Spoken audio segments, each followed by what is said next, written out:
Welcome to the Bible in Slow English. When the Queen of Sheba heard of the fame of Solomon concerning Yahweh's name, she came to test him with hard questions. She came to Jerusalem with a very great caravan, with camels that bore spices, very much gold, and precious stones. And when she had come to Solomon, she talked with him about all that was in her heart. Solomon answered all her questions. There wasn't anything hidden from the king which he didn't tell her. When the Queen of Sheba had seen all the wisdom of Solomon, the house that he had built, the food of his table, the sitting of his servants, the attendance of his officials, their clothing, his cupbearers, and his ascent by which he went up to Yahweh's house, there was no more spirit in her. She said to the king, "It was a true report that I heard in my own land of your acts and of your wisdom. However, I didn't believe the words until I came, and my eyes had seen it.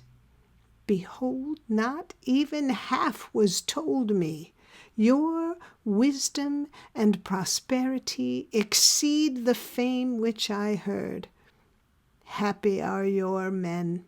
Happy are these your servants who stand continually before you, who hear your wisdom. Blessed is Yahweh your God, who delighted in you, to set you on the throne of Israel. Because Yahweh loved Israel forever. Therefore he made you king, to do justice and righteousness."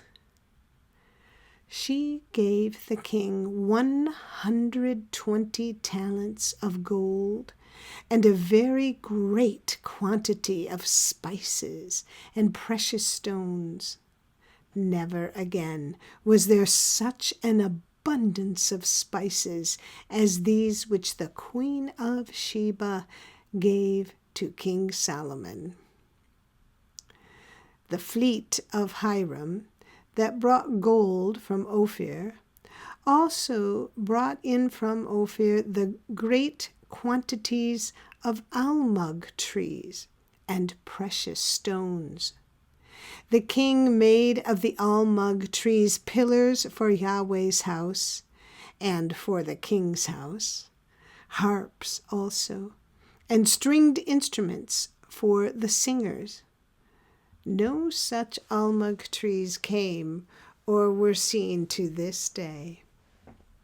King Solomon gave to the Queen of Sheba all her desire, whatever she asked, in addition to that which Solomon gave her of his royal bounty. So she turned and went to her own land, she and her servants. Now the weight of gold that came to Solomon in 1 year was 666 talents of gold, in addition to that which the traders brought, and the traffic of the merchants, and of all the kings of the mixed people, and of the governors of the country. King Solomon made 200 bucklers of beaten gold. 600 shekels of gold went to one buckler. He made 300 shields of beaten gold.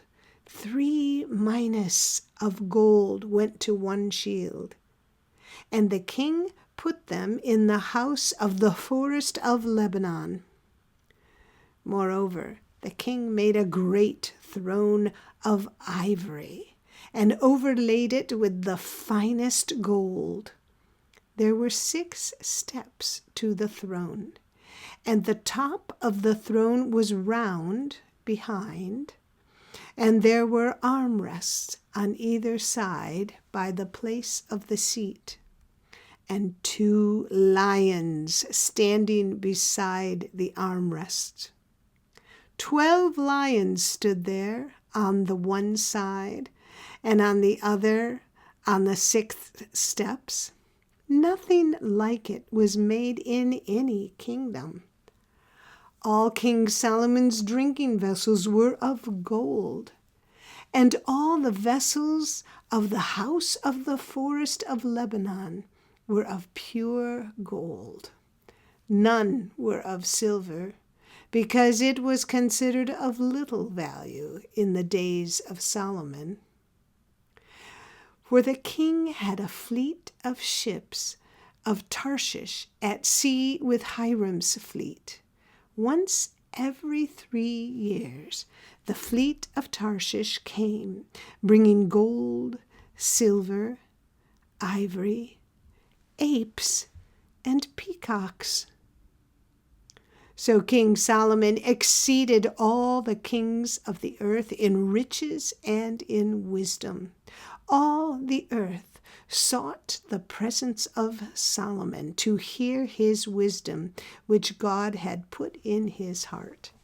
Year after year, every man brought his tribute, vessels of silver, vessels of gold, clothing, armor, spices, horses, and mules.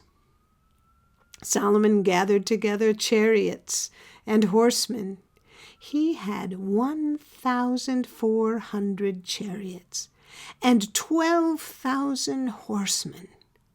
He kept them in the chariot cities and with the king at Jerusalem.